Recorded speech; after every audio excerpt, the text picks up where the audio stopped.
So thank you, Charles. Great to be here today. It's a long journey. So this project, actually, I'm the architect. I'm also the homeowner. I should say my wife and myself are the funders. But there's been a range of fantastic material suppliers who helped us along the way, and they're all here today. So these things tend to be kind of cooperative and a lot of passion. So we'll go from there. Now, just to say that there's been again the collaborative bit.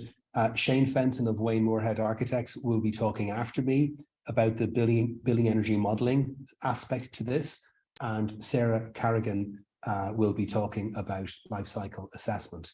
So there's actually three of us in a sense. This is kind of a three-person talk, the largest part of which will be mine, but they're playing a very important role, and we're still exploring the project, and again, as a case study, its relevance to the national agenda and where we're going.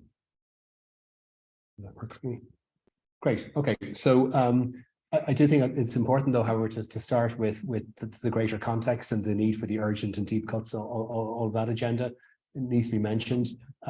Carbon, circularity, those are kind of key themes that influence the project, and again, align very closely with the national agenda.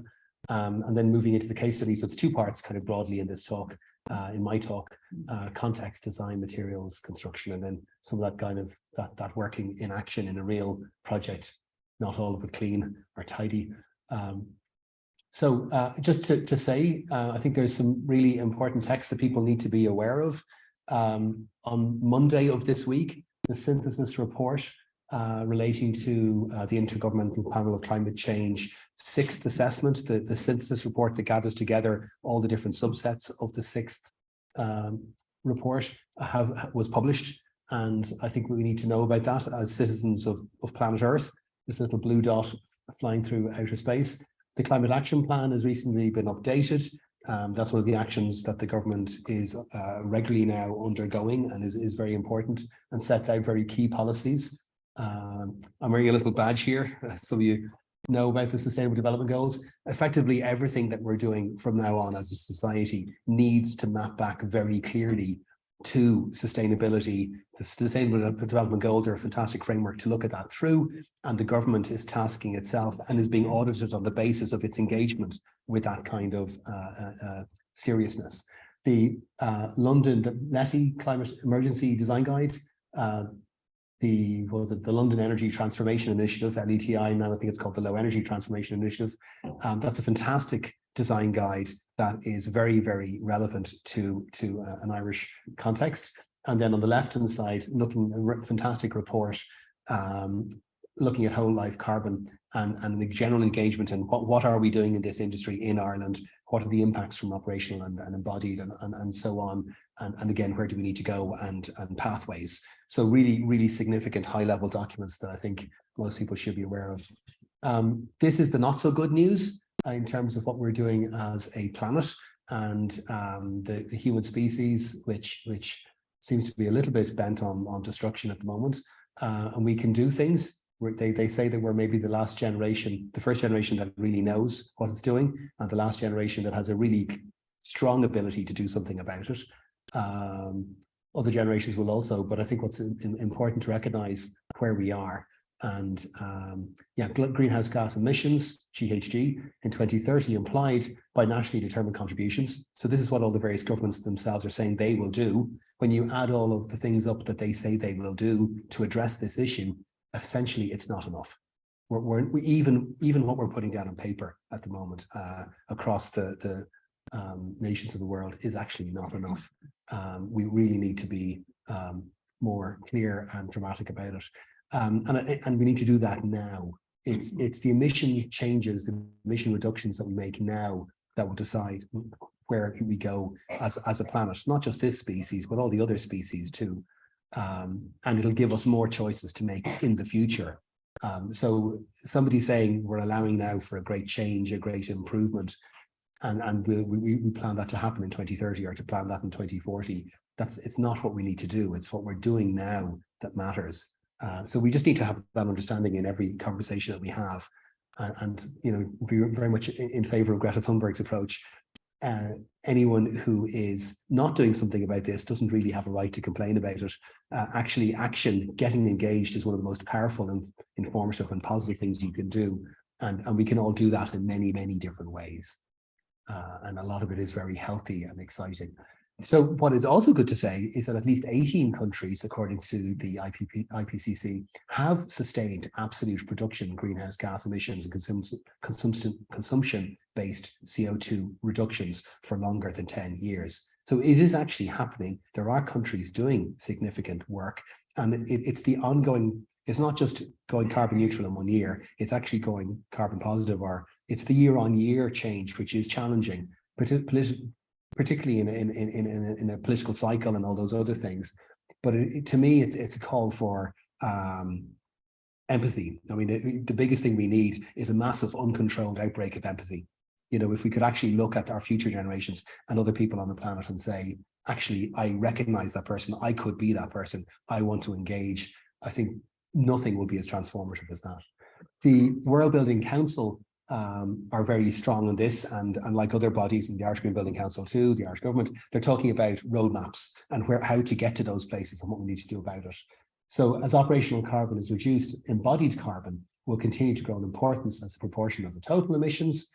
While we must continue to focus on addressing operational carbon, we must now rapidly increase efforts to tackle embodied carbon emissions at a global scale too. So this case study project is a tiny piddling little project. It's 38 square meters, people, okay? But it's a project which is hopefully kind of showing as an example, one way of going about that. And there are many other ways of doing that. But you know, we need to talk about these things, we need to share them. Just in terms of some of the background stuff, and Sarah will be addressing this in a very coherent way. There's actually a European standard that engages with how do you assess the amount of carbon. You know, we're talking about CO2, carbon dioxide are equivalent. So methane can become, you know, these other gases all get gathered in there.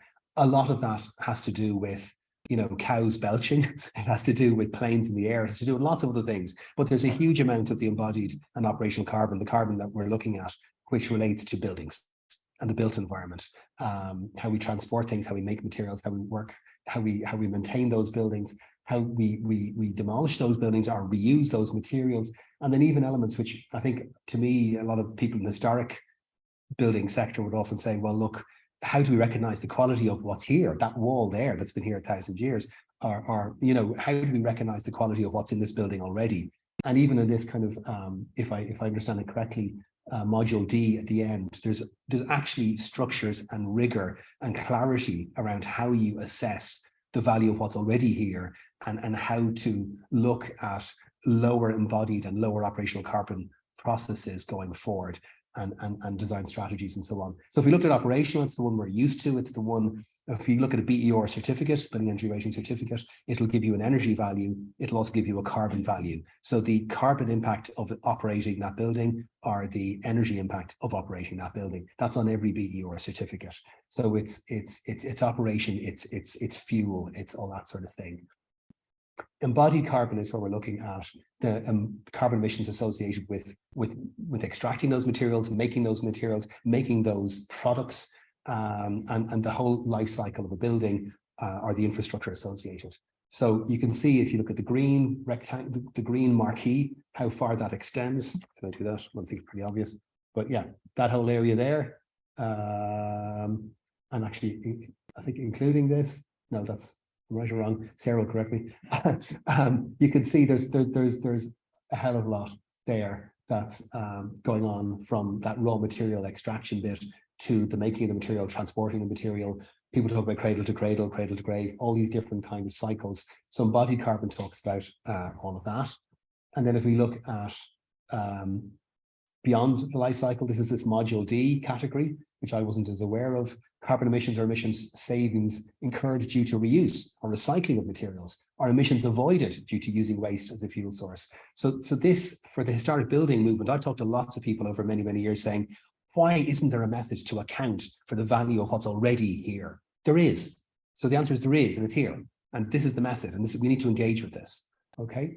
And then the last of those whole life carbon. So this is an increasing focus. We recognize we've been engaged with that whole energy efficiency movement since the first and second oil crises in the 80s, since the advent of building regulations, since grant aid in 2008, all these different sorts of things. But we haven't talked enough, or even at all, about the other ways of addressing carbon. And it's the whole impact of carbon in the built environment we need to look at. So whole life carbon is kind of the new lingo around that. And it's talking about all of the embodied carbon and the operational carbon and this kind of module D category. So that's what the Green Building Council, the Irish Green Building Council, the World Building Council, the Irish government, the European Commission, all of these people are increasingly engaging with that space. And Kieran Cuff, who is an MEP, an Irish MEP, he's also an ex-lecturer from my university. He led the process in the European Parliament recently for the reform of the EPBD, the Energy Performance of Buildings Directive, where they have begun to incorporate for the first time the impact of embodied carbon in that particular directive, which is the directive from which BERs and so on come. Okay, so he actually negotiated that with the national parliaments, the European Parliament, and the European Commission. He was at the centre of that triangle. And we can be very proud of that an Irish person has engaged in that, and it's not, these sorts of things are not things that are delivered on high without discussion. There's actually significant engagement happening, significant buy-in, and that's only in the last 2 weeks that document has been revised, and I think it'll be positive. If we look at the World Building Council just for a moment, I'm not going to go through all this. The World Building Council's roadmap that they're talking about. This was only published in 2019. I don't know when they started the project, but you can see they're already talking about a range of interesting things, even ambitious things happening in 2020, which is obviously gone, 2025, which is just ahead of us, and so on to a future of 2050.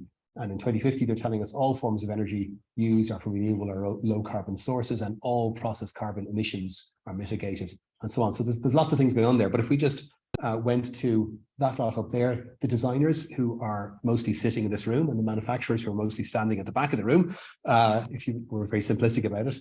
And we just delved in very, very kind of simply around that timeline of 2020 and 2025. Just some things I'm pulling out more on the designer side, that by 2020, all designers who are engaging with this World Building Council process will be signing up to roadmaps, appropriate roadmaps, to help us get to that 2050 carbon horizon, and engage with low embodied carbon design processes. So again, we've tried in this cottage project to do a bit of that, not always the best way, but engaging there. And then by 2025, publicly share life cycle assessment data. And again, in this case study, we'll be sharing that with you today. And there'll be a proper published paper on this. We're not fully there. A lot of this is work in progress. And then proposing best practice embodied carbon targets and implementing circularity principles. So again, we're trying to do as we can some of that. We need case studies. The Irish government needs to be able to point to case studies. The Irish designers need to be able to point to it. Building manufacturers, importers need to be able to say, there's a market here. Actually there's a market to import a product, but actually even better. And we've got people like that today, for instance, from Acoustic Materials, saying, not only do we think we want to import this product because it's a fully recycled product, or it's deep circularity or low embodied carbon or whatever, breathable, blah, blah, blah, but actually we've the ambition to start manufacturing that product with Irish materials, even waste materials, in the near future. So that kind of localizing and again, taking infrastructure and travel out of it. So that kind of ambition, we need that at all the different players. So if we look at O'Hegarty and Canaan for a moment, some of their kind of findings recently, really significant papers there. In the built environment, it's responsible for 30 to 40% of all greenhouse gas emissions in Ireland. Okay, so 40% of everything. The reason there's a variance is because 2008 we had lots and lots of built environment, lots of building going on. 2012 not so much. So there's a variance that can happen, but that's a huge proportion of greenhouse gas emissions, and I think it's broadly equal to everything from agriculture. Okay, so there's a lot going on there. It's something we really need to deal with, and we have the capacity as clients, as specifiers, as manufacturers, and so on, to do that. If all that's this is worrying. If all that is proposed in development plans is built in the next few years, built environment greenhouse gases could increase to 3 times the targeted level by 2030. What that's telling us is we don't have the budget, the carbon budget, not the financial budget. We don't have the carbon budget to do all the great plans that we'd like to do. We have a very limited amount of funding, a resource, if you think about the carbon side, available to us. We have to do extraordinary things. We've got a massive housing crisis. We've, all the different things we're facing, but we need to begin to think, what do we prioritize? And simply because you own the land and you have the money, or you're the developer with the great capacity to turn a buck, that isn't enough. Ireland needs something else. So we need to begin to have that kind of conversation, which is uncomfortable, but it's really, really important. We can't simply build our way out of this one. We need to do things carefully. And a lot of that must be there for retrofit, because 90% of all the buildings that we will have in 2050, we have right now. So retrofit has to be a much bigger part of what we're doing, and clever retrofit. Embodied carbon emissions are about 14% of all reported greenhouse gas emissions. So above we were talking about all of the carbon emissions, okay? Now we're beginning to focus down on the embodied carbon emissions, okay? So that's quite a significant proportion. And if you looked at the concrete steel part of that, 70% is associated with concrete and steel. So extraordinary, wonderful products, amazing materials that can do extraordinary things. We're way, way, way overusing them. There's many cases where you can have a fantastic glulam beam that can do what the steel does. There's many cases that mass timber could do what concrete's doing. There's many cases where we don't need concrete at all. There's many cases where we could design out, lose 50% of the mass, increase the low carbon aggregate forms. There's a company in the north side of Dublin that actually makes a certified, called Greenstone, the product's called Greenstone, a certified aggregate. So they've broken up parts of Dublin Airport runway or from buildings, but instead of just grinding something down and saying, here's a thing, and we can use this for fill, they're actually doing an auditing process. And with EPA and NSAI approval, they were the first company in Ireland to provide a certified recycled product that can actually be used structurally. So that's an aggregate in new concrete made from old concrete effectively. You can also use the binder, EcoSam or equivalent, low embodied. I mean, there's lots of things we can make it a much better specification. We can also use a hell of a lot less of it, and we can challenge as to why we're using it at all. And then some things like basements, car parks, things like that, we could actually say, in fact, we're going to design those out. So there's lots of different things we can do when we start thinking about it. Efficiency improvements will drive operational carbon downwards, but Ireland's targets will not be achieved unless we also focus on embodied carbon very significantly. So we've got to do this, and actually, you know what? It can produce better and healthier buildings too, and it can also drive some amount of the economy and innovation, but we've got to do it. So if we looked at the flow of residential and non-residential operational and embodied carbon, you can see, look at the boom, you can see 2005, 6, 7. You can even see a little bit of the impact of 9/11, where there's a little bit of a drop after 2002, but you can see kind of maybe the craziness in retrospect. And you can see where we're going again. We're kind of going nearer back to that territory. If we look at the residential part, you can see operational carbon, the energy we use to power our systems, our homes, and so on, is the biggest part of that. And this, bear in mind, includes plug loads. So this is you watching the TV, or that lovely desk lamp, or your smartphone, and all of those sorts of things. It's not just heating the building, and so on. And then residential embodied carbon is about a third of that figure that you're seeing for operational carbon. So it's a big chunk. It's not as big, but as this gets tighter, that also must be addressed, as we just saw from the previous report. And together, residential embodied carbon and residential operational carbon constitute 60% of all the built environment greenhouse gases. So these are big things, okay? And we're now coming down to the level of the homes that we live in and what we do in those homes. I mean, this is becoming about us now, and not just a big policy thing. Now, this is probably an incredibly significant statement and an incredibly significant act, and there probably hasn't been enough talk about it. This was passed in June 2021, and it was only last summer that we agreed to sectoral targets. And you might remember that the leader of the Green Party was being slagged off roundly on Twitter and wherever else, because he was talking about these things and trying to actually engage with with different sectors about what the targets would be for that sector. And each sector needs to understand, you can't just say it's them. And certainly it's not good enough if we say we're going to continue flying as much as we do, but buildings need to become more energy efficient, or, oh, it's the cows, or whatever. We need to engage in our different sectors, and we need to engage as a society together. but this is what's behind it. The state shall, so as to reduce the extent of further global warming, pursue and achieve by no later the end of the year 2050, the transition to a climate resilient, biodiversity rich, environmentally sustainable and climate neutral economy. That's what we need to be about. And that's something worth signing up for. Now, the key features of the Act are putting our 2050 climate target in law. That's been done there. Carbon budgets, including sectoral targets, they were only agreed last summer. So we're really at, the beginning of a kind of a structured approach to this that goes beyond any one particular party or a policy. It's actually what we're doing as a society. Annually revised climate action plans. You saw the 2023 one just earlier.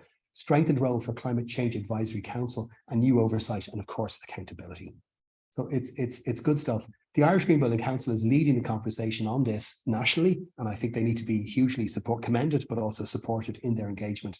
And just one little thing that for some of you that aren't aware of it, there is now a new Carbon Designer tool, because Carbon Designer for Ireland tool, it's free. They're providing loads of training on it. It does relate to, I think, more new build and bigger projects, but it's the kind of thing we should be engaging with, and they're very interested in expanding that further.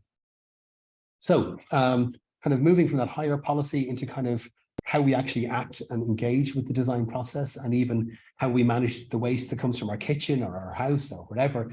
I think it's really important, reduce, reuse, recycle. I mean, my children in school used to have a jingle, a song about reduce, reuse, recycle. And it really struck me a few years ago when I was first teaching about this, that it's a hierarchy. It's actually a waste hierarchy. It's not just a number of lines. And when we talk about recycle as being the kind of thing we talk about all the time, it's almost the worst thing you can do. There's lots of things we need to do before that. So we need to rethink, and that's what the case studies are about.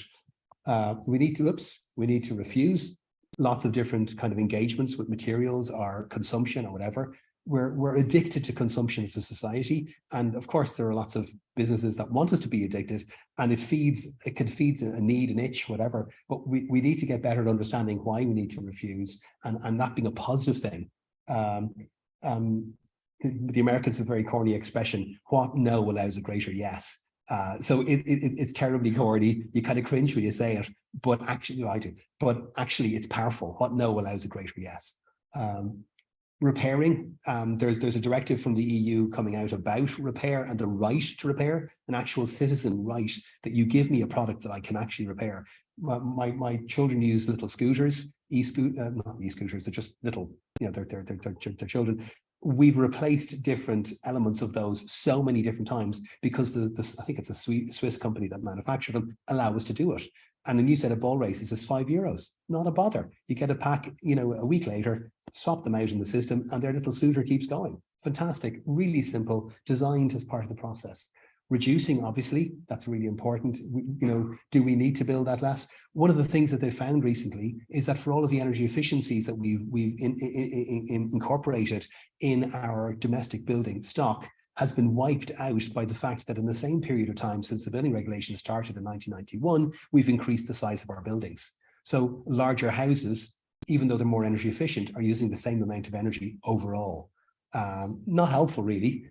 Great that every bedroom has an ensuite. Great that you've got your, blah, blah, blah, blah, blah. You can have a big conversation about that. But we need to understand we're not actually doing as well as some of this. We're working hard to stand still. So we need to kind of think about those things. We obviously, reusing is incredibly important, and reusing at the highest level possible. If possible, not reusing at the level of recyclate, ground down or some sort of base material where that product's been brought down to its lowest level, but actually at the level of a product, or even at the level of a component, which is an assembly of products in a, let's say, a building wall or a larger element. So there's a lot of thinking that could go on there about reuse, and only then recycling. Okay, below recycling is incineration and landfill. So it's almost the worst thing you can do, but it's interesting. It's the one that we always talk about. So it's not bad, but the other ones above it are far, far more important. And again, that feeds into a historic building and energy efficiency conversation. If you wanted to start talking about this in a more sophisticated way, that little kind of conversation about those 6 graphics and so on feeds into this bigger discussion, which is about circularity. And the Ellen MacArthur Foundation is probably the leading body in the world addressing this. And what they would talk about is separating out the biomaterials, which you can see on the left in green, from the technical materials, which you see on the right in blue. And on the table in front of you, I've got on the right-hand side, there's a range of biomaterials. In the middle, there are post-consumer waste construction materials, and including technical materials. And on the right are two actually relatively high carbon materials. The one on the far left is being the worst. So you can see here, what we're being asked to do is to engage as much as possible in this space, where we're collecting, it's the reuse space. It's that continued engagement. Then there's the kind of remanufacturing space. Then we're beginning to break it down into smaller and smaller elements, back to what they call a recyclate, like ground, cullet, glass cullet, like dust, glass dust almost, from that bottle. You're beginning to go back to a manufacturing process. Then you're actually going into recycling your green bin or whatever else.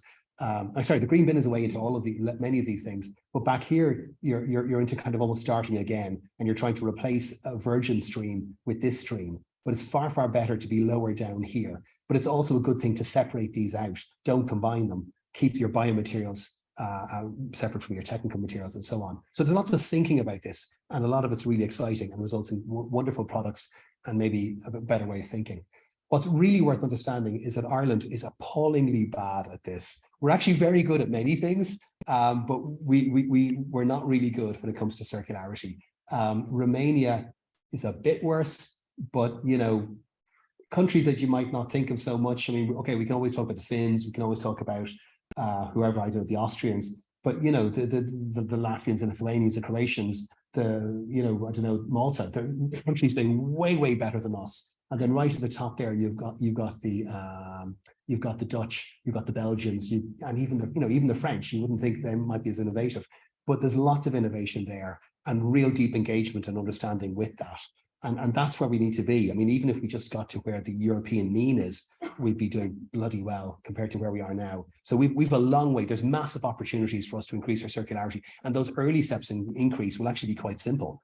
Like any beginning of an engagement, there are easy wins. There are more easy wins. Much harder for the Netherlands to increase its level of circularity at this stage. So if we were talking about strategies to increase circularity in building design, you could talk about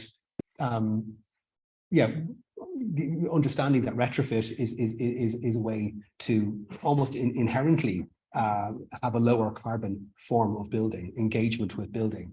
So in that, it's about a third the embodied carbon of rebuilding. So, government is going to have to start increasingly stop planning permissions for large rebuilds of commercial buildings, but we've also got to look at the quality of the houses that we have. And so it's a conversation at every different level.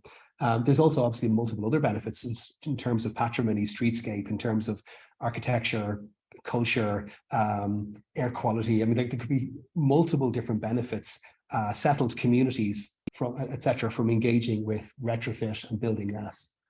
We need to use less building materials. We need to refuse works more often. We don't need to do that thing, that extension, or whatever. Or actually, we could do something a little bit more modest, meets our needs, and it's 10%, it's 20% less space, it's 20%, maybe 30, 40% less materials. We need to maintain and repair more. We need to reduce materials and then also structurally optimize. I mean, in this project, you'll see examples where I've done that. But a conversation, very often an awkward conversation with the fellow designer, in this case, maybe an engineer, where you're saying, does it need to be a 400 mil deep footing? Could it be a 250 mil deep footing? Or those kind of conversations. It's a timber frame single story extension. Why does it need foundations the size of Croke Park? Like actually challenging those kind of things. So even just volume of material, and then, like I said earlier on, then moving on to the next column, which is about the specification of those materials. So shifting to low carbon, renewable, reuse specifications. All the materials used in my little case study, they were all already in Ireland.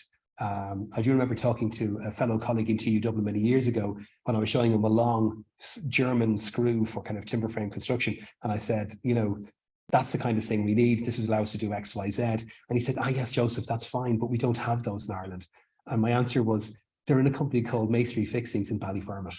So, if you don't know that they're available, then you're not going to engage in a conversation that allows those things to be used in that project. There's so much stuff already here that we can avail of. Localizing it is the next step. So transitioning the supply chain from over-reliance on imported products. There are amazing products here. Many of these products here today are imported. We need those products now, but we need to the next stage in the conversation where we begin to make the Irish version of those. And then obviously carbon intense. There's many products that are in Ireland that are wonderful quality products that are extremely high intense carbon, and some of these are exported all around the world. We need to have that awkward conversation too. And obviously moving to local, low carbon construction products, so on.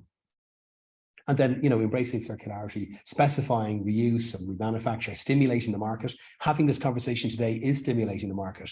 I mean, in this case, you're the market or the people that you work with, and design for disassembly, because we need to be aware that there's a future where that steel beam is not available for sale. It's in your building and it needs to be reused. If you begin to think about buildings, and this is kind of a radical way of thinking, as a temporary slowdown in a material flow, you know, that's a kind of a way to start thinking. And how can I best ensure that those people in the future, because the future will be a lot about stuff, where does the stuff come from?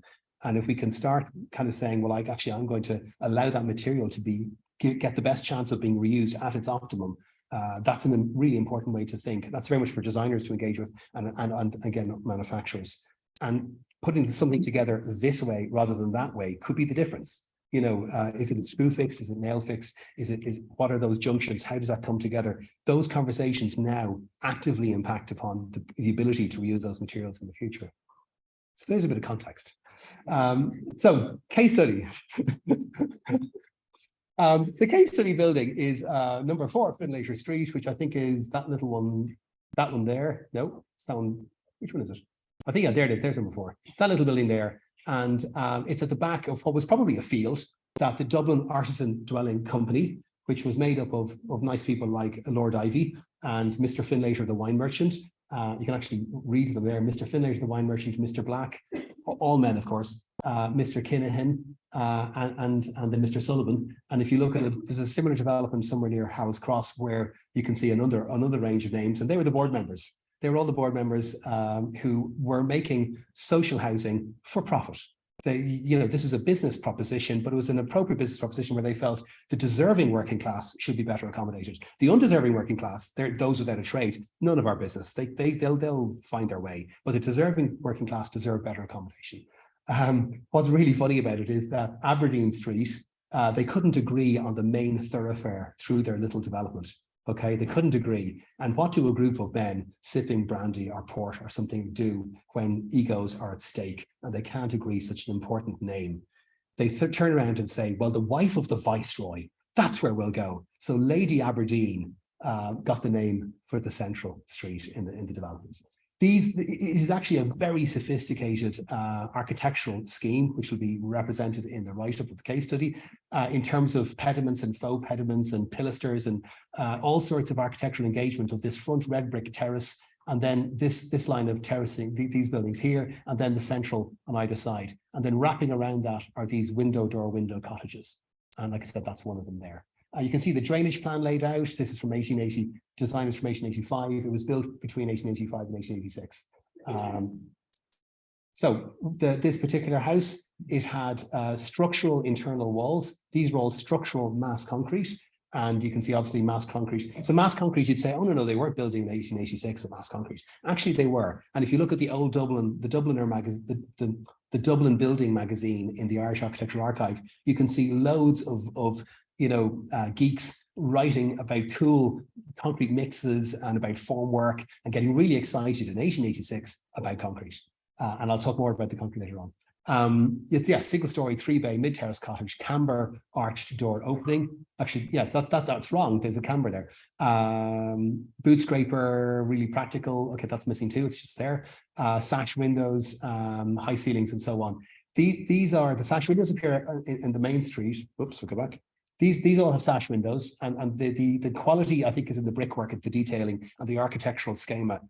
When you move to these guys, I think the quality is in the height of the space. Possibly, I think this is fairly simple there, but I think also the windows. So they chose where they would spend their money. And these were beautiful cast iron, chinoiserie style central pivot windows. And almost all of them are gone. And I think there's only 2 left in the development, one from very, very small little cottage, and the other was taken from a tip from the other side of the site, where these owners said, can we use those? Can we take it out of your tip? And they said, yes, they got it, they refurbished it and they installed it, and it looks beautiful on Kierman Street. I was hoping in terms of budget that we might be able to make new windows like these and maybe have modern double glazing behind them, and budget simply didn't allow. So that ambition didn't happen. But there was quality even in these simple buildings, and then in some of the plastering detail and the lovely brickwork up here, even though we're talking about really modest structures. This is how we found it.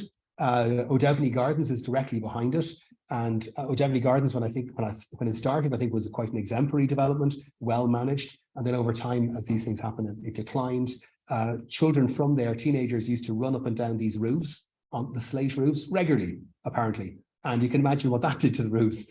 But it was the funnest thing to do possible, as I understand it, and therefore this fencing was put in place behind the boundary wall at a certain point. When we arrived, one of the most extraordinary things I found is this photograph here. That's a dishing in the yard. Okay, that's a downpipe, which is this downpipe. So you can't really see it, but there's a dishing that goes across the yard. This was incredibly overgrown with plants and so on. But since that dishing, I think it may be the original dishing, but certainly this appallingly bad extension built maybe in the mid-70s or something like that, had that dishing going right under it to the lovely cast iron gully here, which says DAD, as in Dublin Artisan Dwelling. That gully there, that's the same dishing that we're seeing here, which means we have a highway for vermin right under the floor, for the little old lady who was there before we moved in, and that downpipe took the water from both these roofs, all of that roof, all of that yard, all down that downpipe, and all into that gully, right under that lady's floor. And she had kind of wire mesh in all sorts of places to try and resist the vermin. So, appallingly cynical development, really. And of course, not a shred of insulation, blah, blah, blah, blah, blah. And all the original features were gone, and there was rot, and there was mold, and there was obviously vermin. We had a wonderful case of lead piping. You can see it here and here. This is coming from the outside. You can even see the pipe. I think the pipe travels there somewhere. That's it there, you see? And that pipe was lead piping for both houses, the cottage beside this as well. So we were delivering, as owners, when we realized we were delivering lead-enriched water to our neighbour free. Weren't we good? So one of the first things we had to do, obviously, was separate out the water systems. And we ended up, the best way to do it to inconvenience them as little as possible was to create an easement so that their pipe, Qualpec, or high quality appropriate, Hydrodare, I think, appropriate water pipe went to the back of their house, plugged into their system in a way that didn't inconvenience them at all. And then we wrote an easement so that we would acknowledge that their water supply came through our subfloor, and that was fine. But these are the kind of things that you need to look at, and they've got nothing to do with energy efficiency, but they've got everything to do with life and quality and health and neighborliness and all these. We've got a stack that is in particularly poor condition. We've got cracked pots, we've got haunching missing, got all the lovely growies that you're used to seeing. We've got original line pointing that's falling away. You've got all sorts of repair works. You can see bits of Gunther and How's Your Father. You can see different types of slates, including asbestos. You can see lovely gaps of light. You can see the parging falling off. You can see the slating, the bedding mortar for the ridge tiles ready to go. You can see kind of temporary fixes upon temporary fix upon temporary fix, all those good things. And then if you go back to the plan, you've got the original scullery, the original coal store, and the original privy. So I'll just take you back there for a second. Scullery, coal store, privy, still there, buried within the extension. But we couldn't use them in that form. So they did go, but interesting to see that footprint still there. So in terms of why did we buy it and what's the inherent value, you've seen some of the problems, but there's also value, and there's wonderful value. I'm here with Kieran Cuff, who's a neighbour. He actually lives nearby, and this is the development. This is the 1886 Dadco development, and just there is the, that's O'Devny Gardens, that bit there is the kind of 1920s Dadco development, one of the last things they did. I love it, again, a beautiful development. But we're 13 minutes from the GPO, 10 minutes from the family home, 11 minutes cycle to Christchurch or Houston Station, even the Papal Cross. This extraordinary location to be in, and albeit it's modest and small, it's a great place to live your life. if you can make that work for you. You know, that's a message I would have, an urban message, I suppose. And you're in the middle of a settled community of people who like being there, lots of flower pots, lots of benches outside, and you're kind of plugging into something there, which I think is really valuable. In terms of other inherent value, form and fabric, well, the fabric is here. The building is standing. Okay, it wasn't in great condition. We'll talk about that. But there's a lot here that's actually already has some quality, and that needs to be acknowledged. Notionally, there isn't any heat loss to your neighbour. It's mid-terrace. So again, there's a value in that, in any kind of insulation strategy. I think one that does not get talked about enough is that there's a large internal volume, albeit it's a small property. It has quite a good height. It feels bright. It feels airy. It feels generous. When you walk into a small property and you have a mean feeling and a small ceiling height, you know, that kind of stays with you. When you walk into something and it's large and bright, that's nice, it's pleasant. But not only that, it also has an environmental benefit in that if you look at this volume 1, double the volume, treble the volume, you can actually see that this is a volume that takes longer for contaminants to reach a kind of a steady state concentration. The air quality in a larger volume like this is actually going to be better. Its ability to deal with moisture or other contaminants is greater. And that's an inherent characteristic that I think they understood. The people with muddy work boots walked into that building and you know, the building could take that and so on. So that's something we wanted to retain. The idea for me of coming down half a metre here and then having the meanest possible, and it's been done all around this development, the meanest possible little kind of mezzanine area above it is appalling to me. You know, and I understand the argument at 38 square meters, what are you going to do? You want more space, but I think you lose something that maybe isn't talked about. And then even in terms of other values, the actual drawing there is incorrect for that particular location. On that side of the development, the undercroft, which was probably the original field line, the actual line of that field on the day that they came on site in 1885 is actually much deeper than it looks in this drawing. So in fact, we hit 600 millimeters of space from the top of the floor finish to the bottom of the void available to us. It was slightly sloped, unlike you're seeing there, but that's a lot of void that we could use without excavating, without doing a great deal of work to it. And of course, we had a good ceiling void, attic void above that we could also use. So these are all things about thinking about strategy and where we can go. If you look at the form factor, this is something that was going to bite us. Fergal talked really eloquently earlier on about form factor and the value of that Northgate Georgia Street house, which had a form factor of 1.03, something like that. And the other product, the Albany Road, the earlier Albany Road was 2.05 or something, was it? This is unbelievable. This cottage, okay, once extended, the extension that we chose to do, has a form factor of 3.15. That's the form factor of a detached bungalow. So even though it's mid-terrace, you know, we talk a lot about mid-terrace, and mid-terrace is great, and we don't lose heat to side, and you've got that settled community and the urban density and all these good things. But the form factor for a building like this was actually really high and really worked against us. So we had to do really significant work in order to achieve something that might be Enerfit, which was one of the ambitions we had early on in the project. We never got to A2. Fergal was very kind earlier on. We didn't get to A2, but we had harder work, we had more work to do because our form factor was so poor. Look how easy it was for that Northgate Georgia Street property to get to C2, where to the form factor of whatever it was 1.07. It's inherently efficient in its form. This is a very inefficient form, albeit it's mid-terrace.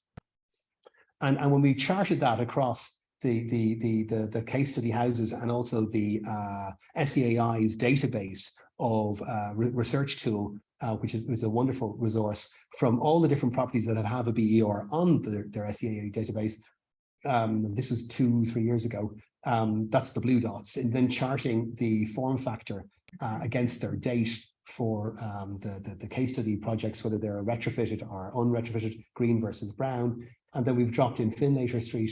You can see even in terms of the buildings that we're looking at in Built to Last, it's an outlier. So it's really difficult to work with something that is that inefficient in its inherent geometry, regardless of what's in each wall or bit of building fabric.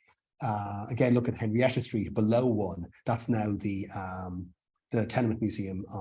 You know, well worth visiting, by the way. Fantastic museum. And you can see the other buildings. I'm not going to go on. But really kind of significant thing to have to address. So how are we going to address it? What are our high-level approaches to insulating this building, to engaging with the building?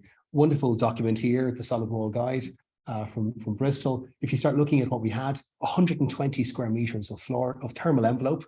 So that's the roofs, the windows, the floor, the walls that are external walls, and so on. So the form factor you just saw calculated.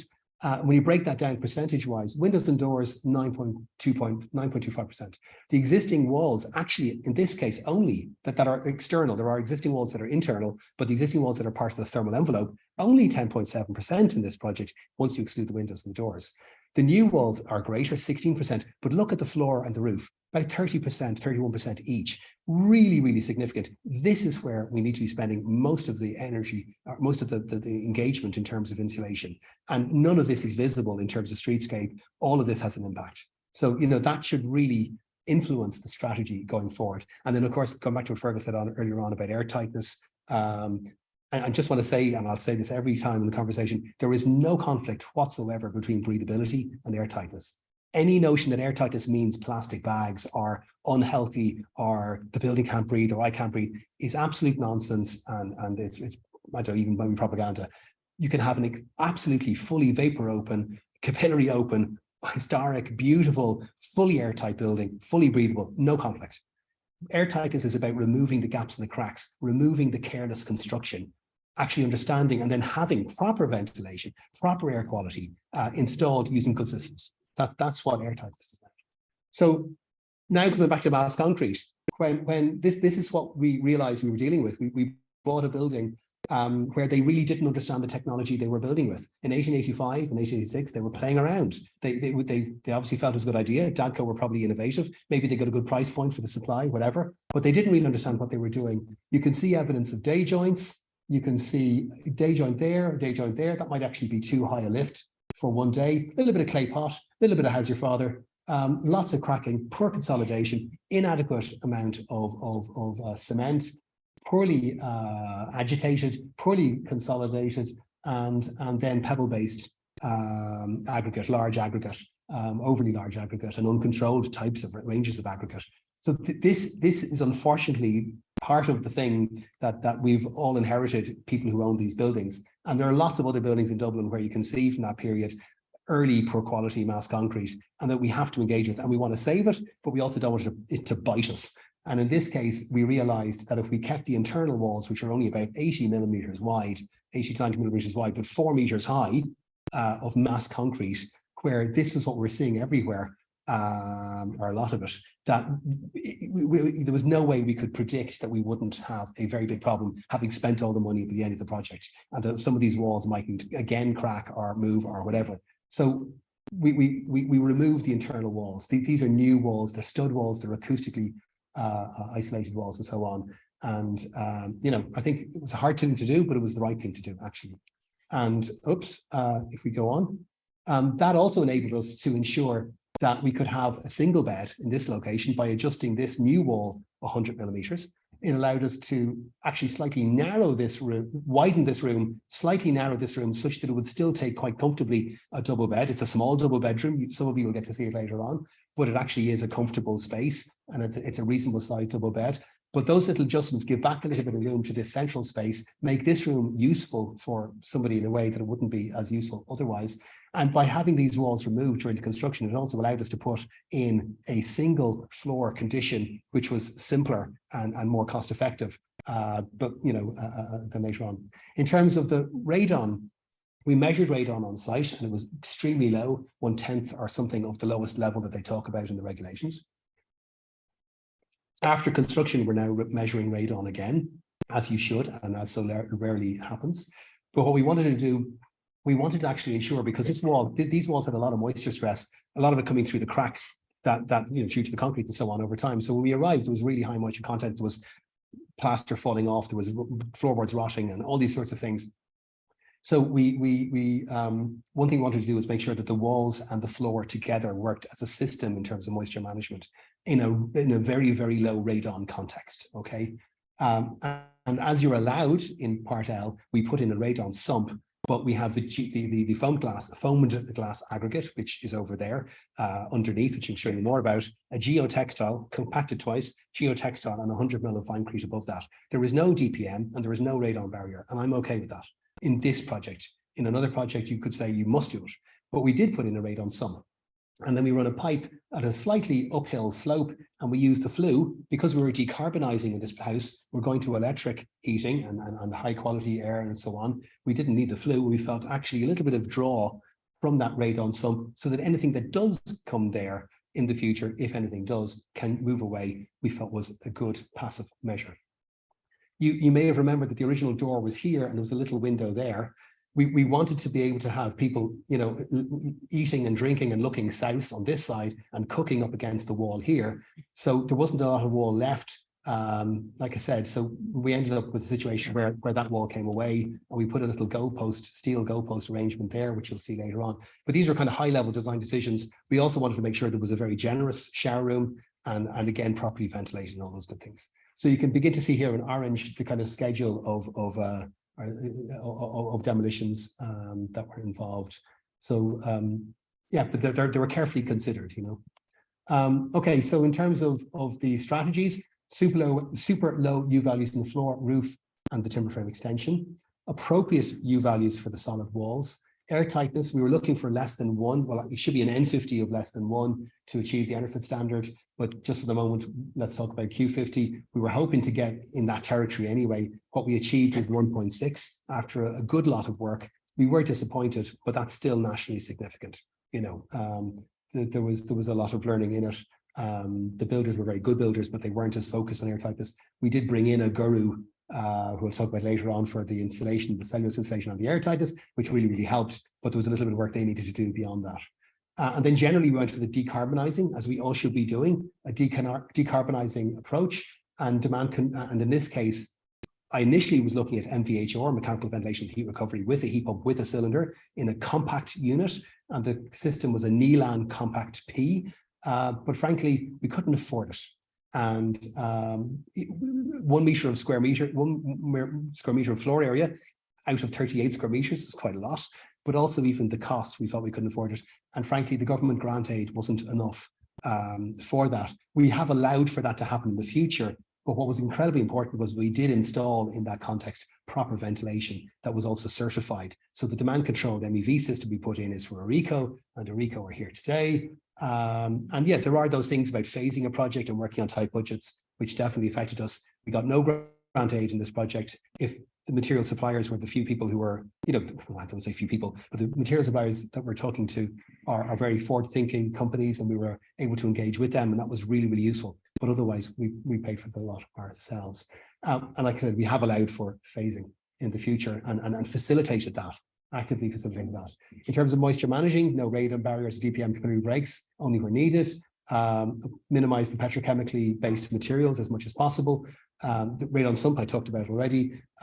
We installed limecrete slab on the 500 millimeters of foam glass aggregate. That's kind of allowing the whole floor to be breathable and actually not increasing the moisture stress on the roof.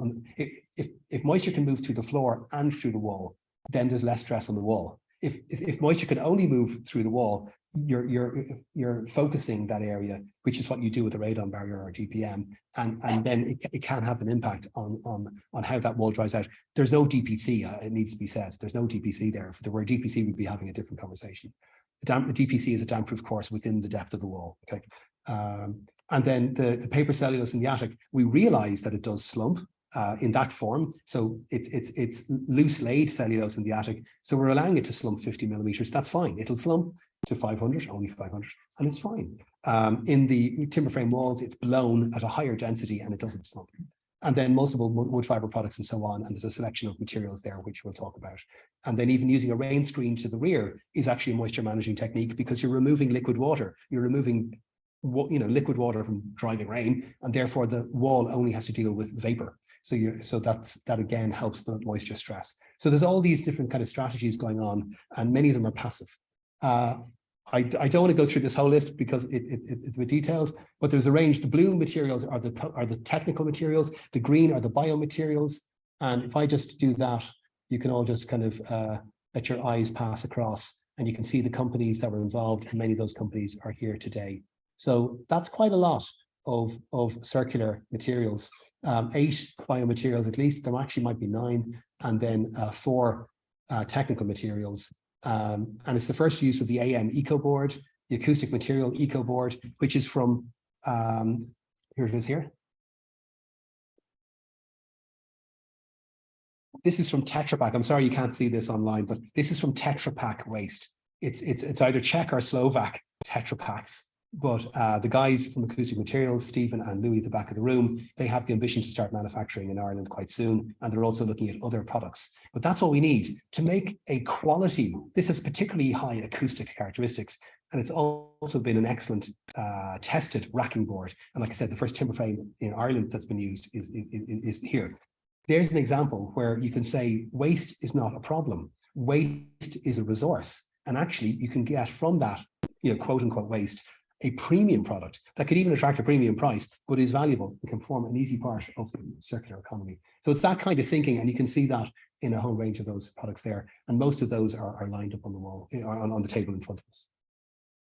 Oh yeah, and the first use of Findlater, which is a Galician company in Spain, the first use of the thermopine external cladding. So that's a long life cladding product that doesn't require treatment, and it has its inherent resilience through a pressured steam heat kind of process. And Juan here can talk to you further about that. So again, quite innovative, albeit 38 square meters. Here's the GA section, and you get a sense of the depth of the cellulose. So that figure is actually wrong. We ended up not insulating in here, because actually, if we that's the services zone where there's recessed downlighters and so on. If we didn't insulate in here, I just realized it'd be easier in the future, if we wish to put in ducting for a mechanical ventilation heat recovery system, which we'd already originally intended, but could not afford at this stage. And the guy who's installing the cellulose insulation, and it's all recycled, it's all wonderful, was just saying it's super easy to put in 550. It's like I said, slump to 500. It's all up there, it's all fine, and it's easy. So that's actually empty there in this case. There's blown cellulose in these areas, and then in the timber frame. And actually that is PIR board, which is the final product on the left of the table, which is often a bit of it's a fossil rich material. It's very vapor tight. It has a fantastic thermal conductivity, and it's actually made in Ireland, but it's something I try and avoid, to be honest, because it has a high carbon impact. But in this case, I felt in a narrow area where I couldn't increase further outwards, and I didn't want to increase further inwards. If that's the depth of the joist, and if that's fulfilling the joist with cellulose, such Demstadt from Ecological Building Systems, I'm using a super breather membrane again from them above that, and that allows a timber joist, because it's always important to protect the original structure. I'm allowing the timber joists not to be sacrificial. That's the problem when you put a non-hygroscopic or a capillary vapor closed material between timber joists. You're creating a situation that the timber is then the thing that takes the moisture, and the structure then becomes the thing that gets stressed. That's not a good idea. But where you have cellulose, which comes from timber, alongside the timber joisting, and you've got battens and counter battens above, you've got a situation that you've got a high level of ventilation occurring above the breather membrane. You've got a fantastic ability for moisture to move and do what it needs to do. And then below that, on the side which is more appropriate to have vapor tightness, I've got a high performance thermal insulation, which is continuous slabbing. And I felt that was appropriate, but it was a small area. Here, I'll talk about that in a moment, but they're kind of measures for upstairs. If you think about it, people are putting on, they're re-roofing all the time with just battens. So the batten is this guy, okay? The counter batten is the one below it. The double line you see there is the counter batten. By doing that, you're allowing moisture. On a rainy day, water gets in behind the slates. You're allowing water to flow down. And it doesn't matter if the membrane is tight or the membrane is sagging. If you look at historic buildings, very often, when they started putting in bituminous membranes at the early 20th century, they would sag. And that sag saved the batten, because the moisture would get in, the water would get in and dribble down, and it wouldn't hit the batten. What we're doing nowadays commonly in industry and constantly in retrofit, but also new build, is we're still putting in the battens that we're used to doing in our culture of building. We're pulling tight a membrane, and every time water comes down, it hits each batten all the way down. And that's a really stupid thing to do in terms of moisture management. And I don't know why there is that kind of, why people aren't making that move. So we thought it was very important to put in a batten, counter batten here, to allow those battens last longer, but also to allow us to go full fill here with a tight membrane. And then, like I said, the other measures in terms of PIR and so on. So that's the kind of thinking that you need to apply to these things. We've a lovely roof light here from Tradecraft there at the back of the room as well. And that can be remotely controlled. It's triple glazed, it's low thermal bridging, etc. If we move on, I'm not going to go through these. You can see these values yourselves, but these are super. Sorry, that's a poor. That would be called a poor value. That's a window. So a window, front door at 1.1 is okay. Getting down to 0.7 might be where we want to be with windows and doors. It's a different scale in terms of U values for windows and doors. But we felt for the front wall, 0.39 was actually with a render finish to the front. So that's wood fiber bonded to OSB. So what I like about this is effectively a dry system. It's a composite system, and the composite dry system we tend to think about is insulated plasterboard, all right, which just has a phenolic or polyisocyanated board bonded to plasterboard. Okay, that's the commercial system, cozy board or whatever word name they want to use for it. There's way too much of that used. It's extremely cheap. This, I think, is an interesting position. There are other great systems such as Ecological have here, like diathanite and calcium silicates and wood fibers, all sorts of different systems out there. But I felt this one was a nice system to use. The builder was concerned about how much wet trades there were. And at the time this was being built, there was an incredible shortage of tradespeople just coming out of the lockdown, during the lockdown.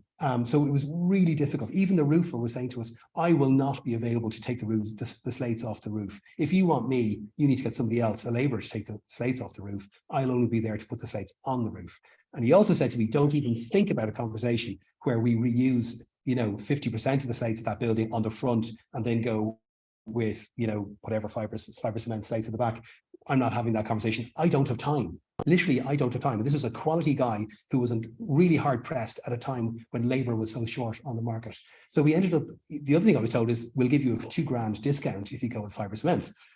And in a context where this was expensive and cost increases and blah, blah, blah, we ended up saying, okay, we can't even go with a natural stone slate. We have to go with the fiber cement slate. And that's what we did for all that. And there is a carbon penalty there, but there was a kind of market considerations.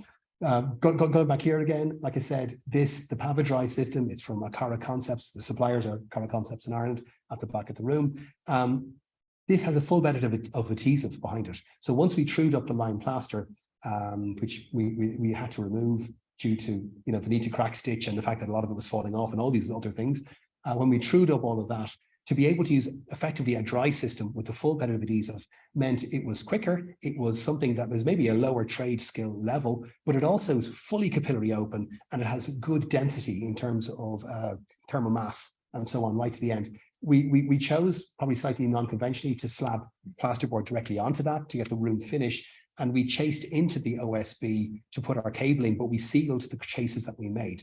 So we thought that was quite, a useful thing to do to kind of keep things tight. Another approach is to surface fix those cables, have a small batten and plaster and so on. Now, in terms of, you get my little code here on the left-hand side. Here, we're looking at foamed glass aggregate. So 2 layers installed of 300 mil, compacted down to 250. I can provide all these details, by the way. There'll be higher quality as a PDF. But compacted, that's really important. Separately compacted 300 to 250, 300 to 250. And then you can literally, carefully walk across. You wouldn't run across it, but you'd carefully walk across it comfortably. But we then laid a geotextile. So geotextile below and above. And then you're casting your limecrete slab directly onto that. The builders, Serious Construction Limited, SIOR IUS, they're very conventional builders. They're not eco builders or necessarily low energy builders, but they're very trustworthy. And I wanted to go with for such a small complex project, I needed to go with a builder who was willing to engage with me and I knew was as straight as a die. And I can't say any more than that. So they weren't used to limecrete, but they gave it a go. And they read the manuals, they talked to a few people, and we'll tell you more about that in a moment. Then we've agglomerated expanded cork. And remember, cork is bark of the Portuguese oak that every 7 years is stripped off and is an extraordinary product you can make anything with. You're using bark as an amazing product. So that was our edge insulation to reduce any thermal bridging. We used the Rockwool, very dense Rockwool you're seeing at the end of the table there on the outside, instead of the normal EPS or XPS type insulation in terms of thermal bridging. We've got you can see the fins above that. You've got rain screen, you've got concern about vermin, you've got concern about ventilation. You've got the thinner board being used at the back, so 40 plus 11, because we've also got the rain screen. And that's experimental. I'm trying to see what the difference is. There's less insulation, but there's no liquid water delivery, and the ventilation zone of the timber has some value too. So I'm going to be doing a U-value measurement of this and comparing it to the front wall I showed you a moment ago. Looking at the extension now, so we've just had two drawings of the existing building and the measures made, and now we've got two of the extension. We went with Timber Tech Homes, which is a small timber frame company ran by architectural technologists, the O'Mahanys, and they were very willing to talk to us about a small, difficult project, and they did a great job. They delivered timber cassettes to site. So there's extra timber because you've got a lintel condition for a patio door there. But if you can imagine the racking board here, which we talked about, is the AM Eco board, basically recycled Tetra Pak waste. You've got Irish timber, and believe it or not, in Ireland, to say there's Irish timber in an Irish timber frame is impressive, because I think only one mainstream timber frame company in Ireland typically uses Irish timber. Smaller timber frame companies do as well, but really most of what we get built in Ireland from timber frame is Swedish. Possibly a bit of Finnish, possibly a bit of Polish or Latvian or whatever, but mostly it's Swedish. And it's wonderful timber from Sweden, but it's not Irish timber. We export 80% of our timber to abroad, and the vast majority of that goes to Southern England. So there's a question there, and Culture and the sawmills and the board mills are very aware of that. We're trying to bring the timber frame companies into that conversation and so on. But to use Irish timber in an Irish timber frame in an Irish building is unusual. So you've got the racking board, you've got the timber frame, and then we slabbed over with wood fiber, and that came to site as a cassette. You know, there were panels. They brought about 12 panels to site, and that was the whole building. Delivered the extension. And then this was built in that there were rafters that were then located and then slabbed over with the wood fiber. But this is what you call a warm stud buildup, in that all of the studs, and you can see there's quite a lot of them in some cases, are effectively warmer because there's 50 millimeters of wood fiber insulation outside that. There's then a Solitex membrane, the blue, and in fact it took us a while to get the roof tiles and battens up onto the roof, and even longer to get the fins of thermopine on the side. I had no worries whatsoever in that whole period. So there was lashing of rain, but there was well-applied membranes of the appropriate kind on a thermal insulation, which is designed to be somewhat resilient to those conditions. And it's all vapor permeable, it's all capillary active, and it's all fantastic insulation. I mean, look at this, and then all insulation from front to back. And then this on the inside face is the Papa Textile insulation, which is the bluish one you can see there on the front. That's recycled denim. It's recycled trousers. And that is our services zone insulation throughout the extension. Okay, so it's almost like two different types of buildings. We're still talking about 38 square meters here, but it's 120 square meters of external envelope and a lot of thinking. And then you can see the airtight measures, Tescon tape being used, etc. But we didn't actually need to put airtightness tape on the racking board because we felt it was sufficiently airtight. And we wanted to prove that. And we had a great airtightness tester who was able to help us with that. So that was, again, a bit of a gamble. Would it be airtight enough? And just look at U values. Passive house windows here, pretty good. I think there are even better than that, but that's pretty good. And then you're down to really super insulation values here with other elements. Moving on to the bottom of those walls, we see again in the new build, the foam glass aggregate. Now we've got the Alma Vert structural insulant, which is from recycled plastic bottles. This is all from recycled glass bottles. That's from recycled plastic bottles. And that's the kind of greenish board you're seeing there, a fantastic product. And again, that's available from Partel and Hiroski at the back of the room. So we had a high carbon concrete footing. We'll talk more about that later on. And then no fines concrete blocks above and below. But I felt in this condition it was important to have a thermal break. Otherwise, we're relying on the timber and it'd be a poor, poorer condition otherwise. Students in the year one of the postgraduate certificate in building performance, energy efficiency design, code TU412, in their thermal bridge calculation module, over 2 years have evaluated the thermal bridge impact of these designs. So last year they were looking at one group were looking at the timber frame extensions, and then this year they're looking at the cottage conditions. So again, kind of trying to gather knowledge that focuses on a particular building as a way of having a national discussion. And then the rest of that you're familiar with.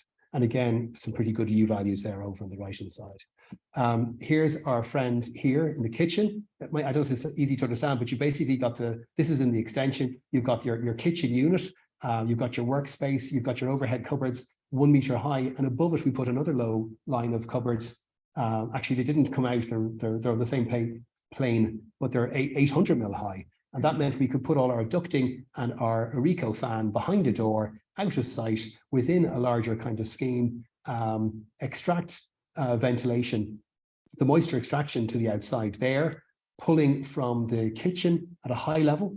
So where's moisture generated in the kitchen? Well, it's from us. We sweat, we breathe, we cook. The extractor is here. So there's an extraction here, which goes up there. But what happens? Very often people take the pot off the hob, they move over here and they pour the hot water down the sink. Where does all the moisture go? It certainly doesn't go up there. A portion of it does. The rest of it goes up here. It goes to the top of the room, and that's where we need extraction. We need constant extraction at the point where moisture is going to accumulate for the period of time that it's relevant. And that's why having constant ventilation, constant extraction at a low level is really clever. And like I said, DCMEV is the system we used. Areco is the particular company, but that has a value there, as well as the extractor at a low level there. And it's all tidied away in the upper level there. And the tenants can use that if they want, but otherwise that's our space and this is their space and this is their space and so on. And then in here with the shower room, we've got extraction there, and there's a little store space above the shower room. So we're extracting again directly over the point of moisture production, which is the shower head. There's no point in having moisture extraction, which is so often happens at the window. Somebody says, I've got the window open. Or you even have an intermittent fan located 200 millimeters, and I've seen it all the time, from the window, and you've got a little closed loop happening down here. Meanwhile, the moisture generation is over there, and then somebody wonders why they've got mold somewhere else in the house, or the ceiling is falling down, and so on. So we got to think about those sorts of things. Indoor air quality is massively related to moisture, other things too, but a lot of it's to do with removing moisture properly. So in that context, we got a proper design. We gave, in this case, this particular company a drawing. They marked it up with the relevant technology. We talked about a plan, how many bends affects the acoustic quality. If those that are coming later on, we'll see how quiet it is. And then we've got air supply to the dry rooms, the 3 dry rooms, and we've got moisture extraction from the 2 wet rooms. And like I said, we can swap this out in the future if we want to, and if we've got the budget to a different system. We've allowed for that. But I think that makes a lot of sense. The other thing I should say, because I'm not going to say it, I'll come back to it in a moment. Well, sorry, I'll say it because I'm now saying it. There's a store area above here because this wall is vertical. This is a monopitch. So this is the low point and this is the high point. That faces directly south, well, pretty much directly south. We've allowed for solar panels on that roof in the future.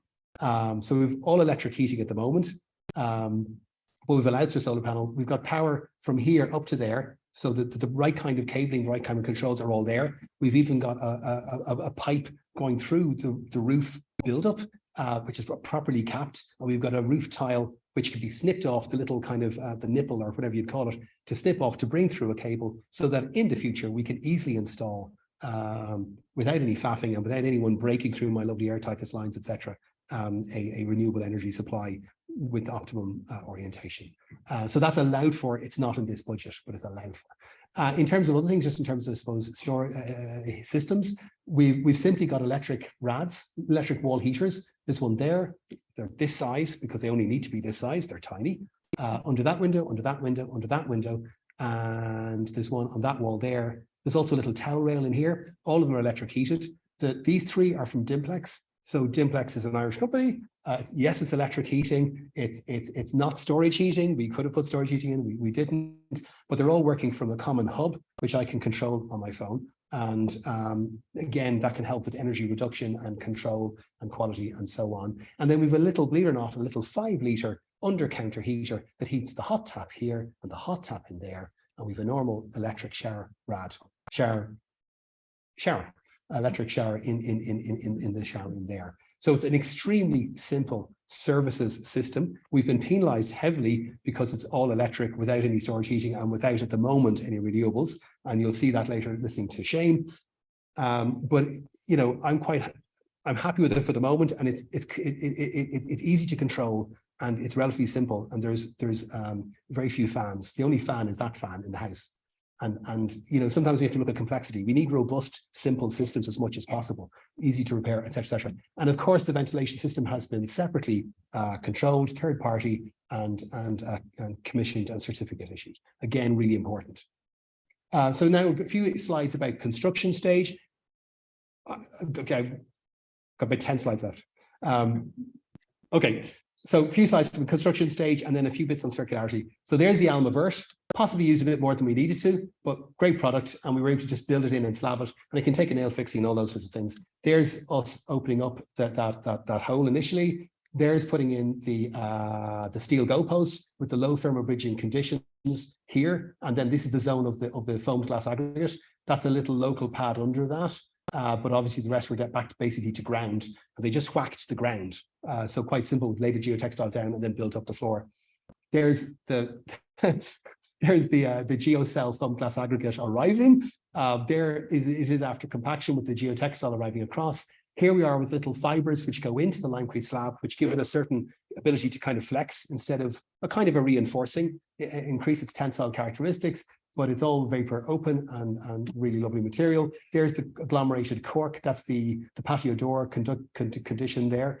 That's the bottom of the sole plate of the timber frame.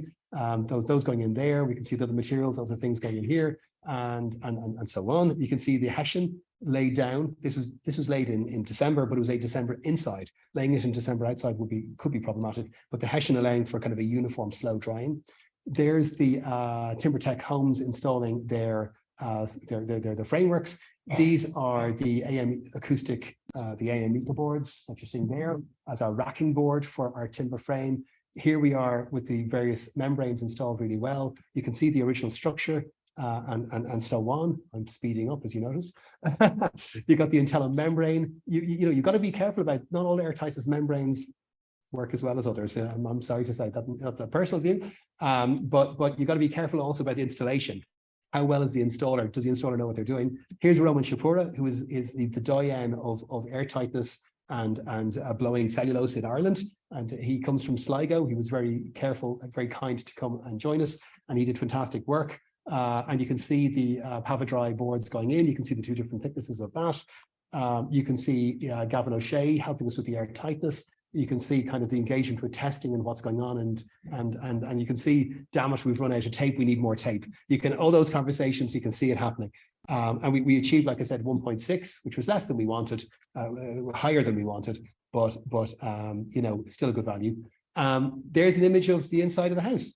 And some of you will see that today. It's quite simple in the end of the day. You can see the lovely cladding on the outside in the yard. You can see a little bit of wallpaper there, picking up the areas that are kind of would have been there originally. We made new architraves. The old architraves couldn't really be saved, but we replicated the form of them. We saved those doors. They are the original doors from 1886 that we've refurbished with the original strapping. The locks are new, but the strapping's original as well. And that door, I'll tell you about that door in a moment. That's a nice story, and so on.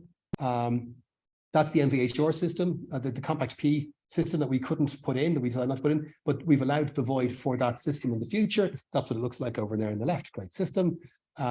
We discovered this is what we were looking at when we took off the plaster, and like I said, much of it was falling off. We found this kind of quality and a bit of packing going on and the cracks and whatever else, and my heart sank. And there's the lintel, but separate to the lintel then is actually a subframe to take the original cast iron windows. And you can see them there, the cast iron windows, and then there was no lintel. The subframe was the lintel for the door effectively, and that's only 100 millimeters, and it hadn't cracked. I couldn't believe it. But we've realized the windows at that stage were on site. They were in Ireland.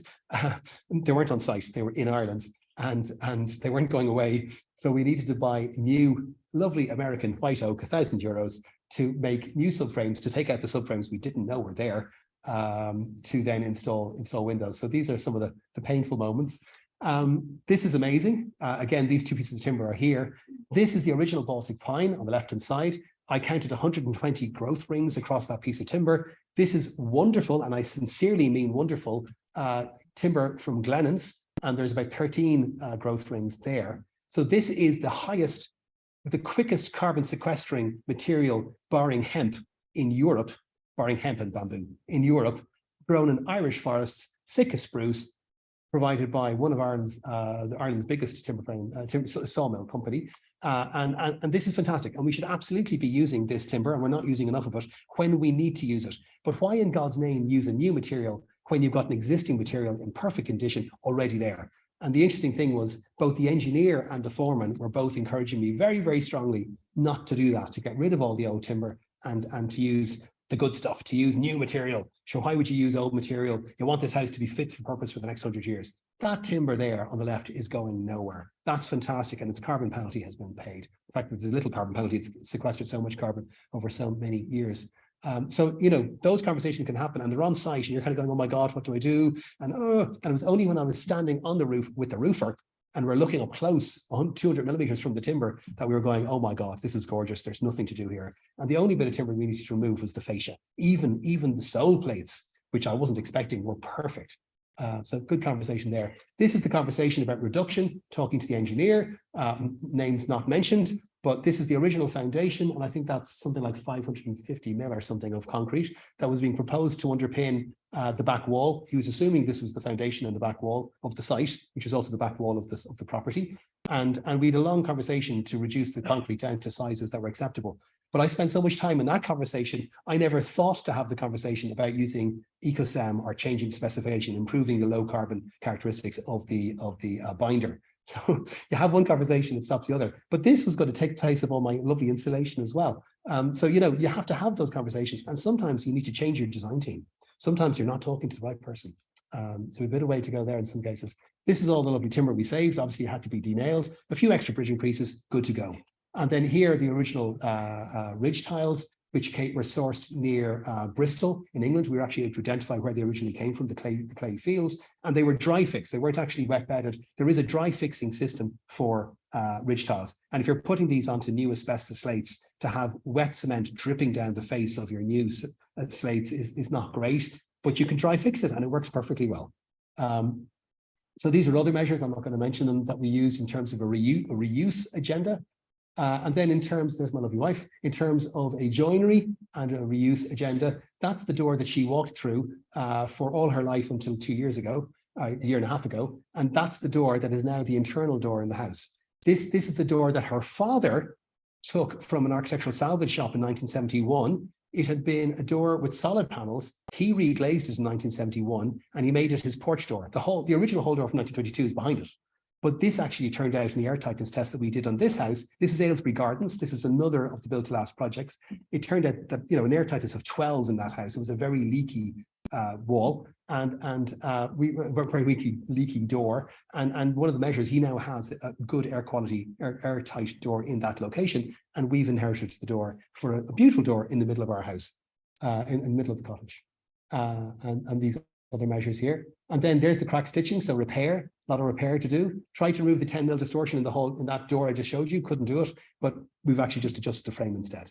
And so on. And then the pots, the new mortar, the flushy brush, all the good stuff there. And then the old pine, these were old pine beams, so you can still see the original nail holes and bits and pieces, but we bought new floorboards cut from historic pine beams. And then I'm almost there.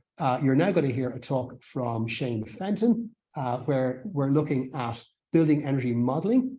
And you can see there was an approach taken by IHER, so Michael Hanratty is here today, and they deliberately looked at an all defaults approach to the building energy model, and they looked at a model using the specification and more accurate information. So they deliberately did what somebody is able to do going to the building and what they and everyone else would like to do more generally. But both of those methodologies are allowed for currently in the code of practice for BER assessors, and there's quite a difference that you're going to see. And then the next thing that Shane's going to talk about is where digital construction technologies provided a point cloud scan of the house for us. Shane in Wayne Moorhead Architects created a BIM model. They created a common data set in terms of volumes and lengths of materials, and that was used by him in the passive house modeling package, which is a different kind of building operation. It's an operational building energy model instead of an asset rated based building energy model. And then Sarah Kerrigan then took the same data to apply to a life cycle assessment. And I am done. Thank you.